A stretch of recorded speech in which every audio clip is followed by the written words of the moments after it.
Coming up on LEX-18 News at 6. Breaking news, a school bus crash with multiple injuries. An emotional sheriff speaks out 2 weeks after his daughter was killed in a crash. And remembering the victims of the worst drunk driving crash in our nation's history. With coverage you can count on, this is LEX-18 News at 6. He was one of the first on the scene of an accident that claimed his young daughter's life. Now the Mercer County Sheriff is speaking out. That's the LEX-18 Big Story at 6.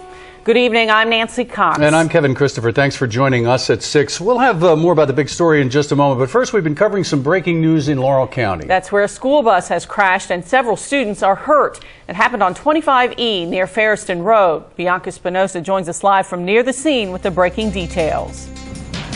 Well, this happened at 3:45 in the afternoon, just as the school bus was taking students home from school. Now, sheriff's deputies tell me 64 students were on board the bus. 7 students were injured, but we're told they are not life-threatening injuries, although they were being transported to St. Joseph's Hospital in London as a precaution. Sheriff's deputies tell us it appears that the bus driver driving on Ferriston Road pulled in front of a truck that was traveling northbound on US 25. The driver of that pickup truck was flown to UK hospital with very serious injuries. Of the students on board this bus are from London Elementary School, South Laurel Middle School, and South Laurel High School. Now, while they were being taken to the hospital, they did appear to be alert, and we're told, of course, it weren't life-threatening injuries, but very scary for the parents of these children.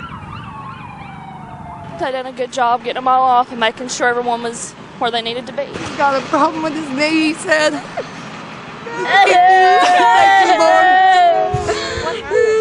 I have no idea. All I know is my babies are safe, and thank the Lord in heaven. Now, another bus did arrive to take the students that weren't injured home from this location. I spoke to the director of transportation for Laurel County Schools, who tells me it's too soon to determine what will happen because of this, but he's waiting for the Sheriff's Department to complete their investigation. We're covering the news live in Laurel County from the LEX-18 mobile newsroom. Back to you. And now to the big story. The Mercer County Sheriff has worked countless fatal wrecks in his career, but the one that happened 2 weeks ago would change his life forever. Sheriff Ernie Kelty showed up on Perryville Road only to be stopped by his deputies. His daughter was killed after hitting another car head on. Now, for the first time, he sits down with LEX-18's Courtney Fischer to talk about that day. Part of me died that Friday afternoon. Sheriff Ernie Kelty sees death more than a lot of us. I don't think even that day it never crossed my mind. But who knocks on the sheriff's door when he's the victim, when it's his daughter who's died? Even that day, within another 15, 20 minutes, I'd been on the phone with her. But Alyssa never called. Kelty heard the accident tone out on his radio. Perryville Road, a routine wreck. But within minutes after arriving, he had to know who was behind the wheel of the car that looked like his daughter's. I had to be there for my daughter. And any other way would have been terrible, you know, as far as trying to live with it. Okay, I had to be her daddy, and I wanted her to know her daddy was there. And since Alyssa's death 2 weeks ago, she's been there for her dad. I may not be able to physically touch her, and I may not be able to physically hear her, you know, but I do feel her in my heart. And when I do start thinking, like, there won't be a prom for my daughter, you know, and there won't be a graduation for my daughter. When I start thinking like that, then I immediately go right back into praying, and I know she's in heaven. That and community support, hundreds of letters, flowers, and donations is what's getting the Keltys through each day. She had such a positive life, and she loved life so much. I want that positive to stay here. I want that spirit to stay here, you know, so I'll do my best. Covering the news in Mercer County, Courtney Fischer, LEX 18 News. Police have made an arrest in a series of shootings in Lexington, as well as a recent murder, and the suspect is no stranger to police. 24-year-old Clark Young Jr. is accused of killing Vincent Miles. Miles was found shot to death outside a home on Elm Tree Lane last month. While he was charged with murder today, he was already in jail in connection with the shooting October 10th on Whitney Avenue that injured 2 people. To an LEX-18 update, the family of a man who murdered a Fayette County Sheriff's deputy says they want him out of prison so he can die near them. William Bennett shot and killed Joe Angelucci back in November of 1988 while the sheriff's deputy was trying to take Bennett to a mental hospital. Bennett was sentenced to 120 years in prison, but has been granted an early medical parole hearing. Bennett's family says that's because he was found unconscious in his jail cell back in September and has been in a coma ever since. They say he's in very poor health, needs the assistance of a breathing tube, and isn't expected to live much longer. They say they want him back in Lexington so he can spend his final days with them. They don't understand. You know, how's it going to be a threat and this man laying there dying? We feel like William Bennett is right where he belongs, in prison. Should stay there the rest of his life. That parole hearing will be November 28th. It's a dream that's becoming a reality, but in order for it to come true, there's still money to be raised. Kristen Pflum is here to explain how a couple thousand clicks could mean $50,000 for the film Impact after the crash. It's a story about the nation's worst drunk driving crash in history. Kentuckians are all too familiar with the tragedy, but the film's directors say it's a lesson that needs to be spread around the country. And with a little luck, Pepsi will be the one to help get that word out. If you're a Kentuckian, this is a scene that is unforgettable. The day back in 1988 when 27 people died in the nation's worst drunk driving crash. Film director Jason Epperson has worked tirelessly to make sure this tragedy isn't forgotten. And during the season of giving, he's asking not for your money, but for your vote. We're asking for a $50,000 grant for this that would put us over the top of what we need to make this film. The ideas are all there. The project is finally off the ground. What stands between Jason and finishing his labor of love is money. And with some help from you and Pepsi, his dream could come true. They're giving grants for all kinds of different projects. You know, there's different categories for education, arts and community, and different categories. So we submitted to it, and this month is the month. You have 1 month to vote, and they're going to take the top 15 people. Being voted into one of those spots would mean a $50,000 grant to go toward his film Impact after the crash. If you find it in your heart to be a part of something that's going to be awesome and is going to be long-lasting and can affect a lot of people, go to the website and give us a quick vote. It's just one more way to educate, remember, and remind everyone what happened 23 years ago doesn't have to happen again. And if you're like me, you might find it easier to cast your vote through a text message, and we've made it easy for you to do so. In the address section, just put 73774. In the body of the message, put 109877. Vote now and vote often. The contest closes at the end of this month. Kevin, back to you. And if you would like to log on to Pepsi's website or you need information about how to cast your vote, head over to LEX18.com. 2 beloved members of a small Floyd County community are dead after a fire destroyed their home. Relatives say 87-year-old Jewel Case and her son 63-year-old James Martin Case died when their home on North Front Street in Garrett caught fire around 1 this morning. Firefighters aren't sure what caused the fire. We're following a developing story. Lexington police say an intoxicated man robbed the Fifth Third Bank in Hamburg this afternoon. Workers got a good look at the guy who police say implied a weapon and demanded money. Now, officers wouldn't say if the robber got away with any money, though. Police are also using surveillance video from surrounding businesses to help in their search. And now, Chief Meteorologist Bill Meck and LEX-18 Storm Tracker weather.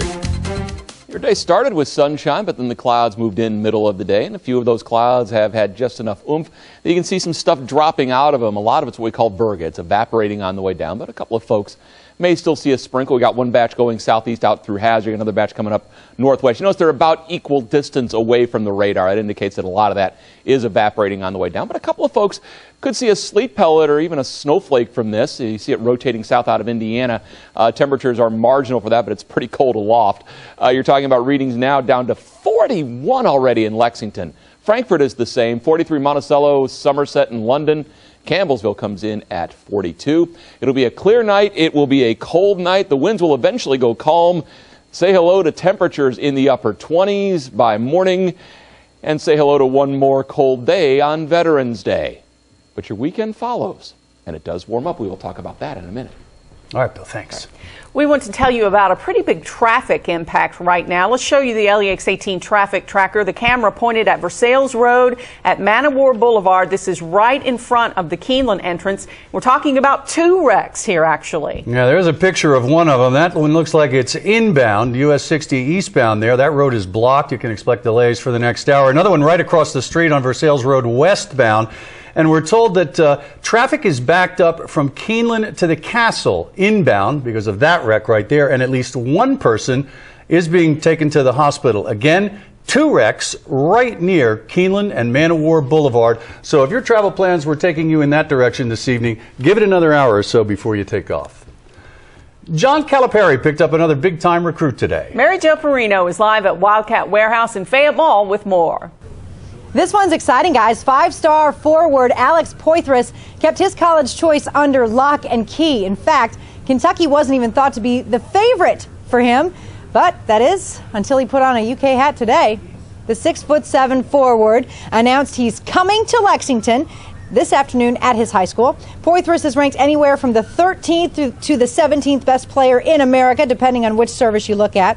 And with the addition of Poitras, Kentucky's class is now ranked number 2 in America, and there are more to come. The Cats could eventually have their 4th straight number 1 ranked recruiting class, which is just amazing. Poitras joins Willie Cauley and Archie Goodwin in Kentucky's 2012 class, and also Ryan Harrow, but he's already on campus. Much more coming up in just a few minutes in sports, but for now we are covering the Cats live from the LEX-18 mobile newsroom. Back to you. And more LEX-18 news after this. Greatest generation. But today, there's only a fraction of World War II veterans still living, and in a few years there won't be any. That's why it's a race against time for them to see the memorial dedicated to their bravery. Jeff Allen went on special assignment to show us how one organization is helping to make that happen. The Honor Flight organization is working as fast as it can to get these veterans to Washington, D.C. I recently traveled with more than 100 veterans from the Bluegrass as they made the trip. Most of these men and women have never even met before, but they've shared the bond of war for decades. And now together, more than 100 veterans from the Bluegrass I think it's great that we can do this. Are making their way to Washington, D.C. With just a fraction of World War II veterans still living Who are at the end of our lives. It's a race against time. It's the last hurrah for a lot of us. To visit the memorial dedicated in their honor. We reach the age of the dropping off point. And thank you for your service. I think you're going to have a great visit. Greeted at every stop along the way, the veterans make their way to the World War II Memorial in D.C. Opened just 7 years ago, it's designed to pay tribute to the service and sacrifice We thank you to those that didn't make it. of all those that fought and many who never made it back home to Kentucky. Think about it, a lot of them ought to be here, can't be here. James Toomey, known as Tiptoe, made the trip here with help from another veteran from Harrodsburg, Jeff McChrystal. He served in Iraq. It's really emotional for me. Of course, they warned us it would be, and it is. For some vets, it's taking them back to a dark place in their lives. My grandfather, Harold Roberts, was also on the flight. He fought in the Normandy invasion. It's a part of his life not often talked about.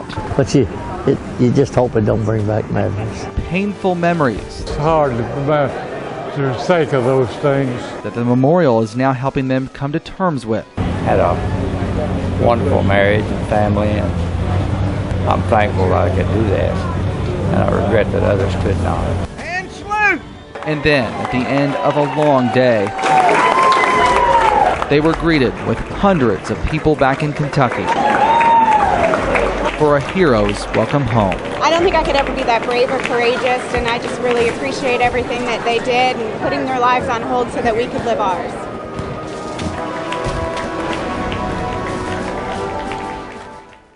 And these veterans are able to make this trip free of charge, but that's only thanks to corporate and private donations to Honor Flight. If you're interested in contributing, just visit their local website, honorflightbluegrass.org. On special assignment, Jeff Allen, back to you. And to all our veterans, thank you. Bill's got your storm tracker forecast right after this. And now, Chief Meteorologist Bill Meck and LEX-18 Storm Tracker weather. Well, we began the day with sunshine. The clouds rolled in middle of the day, and a few folks have even seen a little sprinkle or an ice pellet wander by. Sleet. Anyway, let's go and show what's going on. Max Track Live Doppler, and we're not seeing a whole lot out there. Most of what we're seeing now, eastern Kentucky and southern Indiana. Again, there may still be a spot or two where a little something's reaching the ground, but most of this is what we call virga. It means it's evaporating on the way down. It has been a chilly day, and the winds, boy, wind chill factors have been running low in mid-30s a better part of the day. We're down to 33 right now for the wind chill in Lexington. That's cold. We'll be around 40. In fact, it looks like we're going to be even colder than that as we go through this evening. Temperatures dropping off in a hurry. Sunshine, upper 20s starting your day tomorrow. Mostly sunny at lunchtime. We'll be in the mid-40s. There's the cold of the day as we get it started on Veterans Day. Upper 20s for most. There'll be some colder pockets out there. Some of the colder valleys will be down low in mid-20s. Now tomorrow afternoon, we're going to have more sunshine than today and also less wind, but it's still going to be cold. Upper 40s for the high tomorrow. We are looking at our weather bug camera here, and actually we're going to look at temperatures first. 41 in Frankfort, 41 in Danville, Somerset, Monticello, London, all at 43. Jackson is at 44. Now, as promised, there is your weather bug camera, and you watch as the day moved through here. 41 right now in Lexington. There are the clouds that came in the middle of the day. Northwest wind comes in at 14. Best we could do for a high today was 49. That's cold. There's the clear skies that we had early this morning. Watch these clouds just rotate down in. That's what we call backlash, the storms going up through the lakes. You can see the counterclockwise rotation right there. That is what's producing. And there's a little snow up across the lakes, mostly northern Indiana, Illinois, and Ohio. We're going to get rid of that. And when that happens, then our weather improves dramatically as we get you into the weekend, which is some pretty good timing. A little reinforcing cool shot is going to rotate through. It may cause a little snow up in the mountains of West Virginia. For us, though, it's high pressure building in. And what do highs do? They clear things out. They will eventually warm things up. Now, tomorrow, not so much. It'll be another chilly day. But as the high slides off to the east on Saturday, our winds turn more out of the southwest. That is your warm-up. By the way, as we get you into Sunday, you see all those lines. Those will roll in here for Sunday. It's going to be a windy day. For tonight, the winds die down. Under a clearing sky, we drop down into the upper 20s. Your day tomorrow, Veterans Day. Partly to mostly sunny. It's still going to be cold. Upper 40s for the high tomorrow, but then near 60 on Saturday. It's going to be a terrific day. By the time we roll to Sunday, it's windy, but it's warm. We're in the mid-60s, and then rain becomes increasingly likely Sunday night into the first of next week. Well, we'll just look forward to Saturday. That should be a great day. All right, thanks, Bill. Coach Cal landed another big-time recruit as his Cats get ready to open the season for real. Mary Jo Perino is live at Wildcat Warehouse with more. Yeah, guys, you'll hear from Coach Cal coming up about that first game tomorrow night against Marist. And Alex Poitras was a pleasant surprise today. We'll talk about it all coming up next in LEX-18 Sports. Another day, another five-star signee. Such is the life of John Calipari, and True Blue fans are certainly the beneficiaries of that. Five-star forward Alex Poitras made Kentucky his choice today. Poitras signed his letter of intent at a ceremony at his high school this afternoon. No one really knew what Poitras was thinking, but as of last night, most analysts thought he'd end up at either Memphis or Vandy. Coach Cal pulled it off today, however. Poitras is 6'7". He's skilled away from the bucket and an excellent shot blocker. The Cats now have the second-ranked recruiting class in the nation. How many times have we heard Cal say this? I really like my team. Well, how much does he really like his team right now? Alan Cutler has that. Duron Lamb has no trouble admitting that he didn't get it last year. He didn't know how hard he needed to work. He promises that this year it will be different. So far, Cal says he's doing the Josh route. In other words, he's putting in extra work like Josh Harrelson did last year, which changed Josh's life. Cal wants to see more of it before he's convinced. We're not suggesting that practice was easy last year, but Terrence Jones believes it's much tougher this year. Yeah. Not even close? Oh, nah. It seems like the middle name for any coach is unhappy. Coaches are never satisfied where their team is at, especially since it's not even turkey time. But I finally got Cal to admit it. For today, for as much as this team has worked, he's pleased with where they are and where they've come from. I'm fine with where we are. It's that who we're going to have to play. And everybody doesn't want to accept when I said it's going to be hard. We just talked today. What if we want to massage the ball? We haven't done it yet. As only he can, Cal's advice to a freshman has everything to do with how football fans in Texas talk about their football team. I'm so excited. I just told him anytime he catches it in the post, hook. There's nothing about Cal's hook or outside shot that True Blue fans won't really like. Alan Cutler, LEX 18 Sports. What a great story here. The UK equipment managers are participating in No Shave November to raise awareness and money for prostate cancer. They won't shave for the entire month of November and ask people to send money, make donations to the Marquee Cancer Center. These guys also didn't shave during March of last season. So what if they're bearded in December and the cats still haven't lost? I don't want to mess with any type of superstition or anything like that. Coach Cal's a pretty superstitious guy, but if we're winless, ooh, that would be awful. And lossless, I don't think is a word. So if we're undefeated at the end of the month, we're going to try to keep it going, and we're going to try to keep raising money. That'd be pretty cool since Kansas is next week. Stay with us. We'll be right back. There tonight might be the night they say goodbye. Huh? See ya. Yeah, we're going down to the upper 20s tonight. Tomorrow we keep it chilly, but more sunshine than today. Highs on Veterans Day in the upper 40s. All right. Thank you for watching. NBC Nightly News is coming up next. For the latest news, sports, and your Storm Tracker forecast, log on to LEX18.com. Coverage you can count on.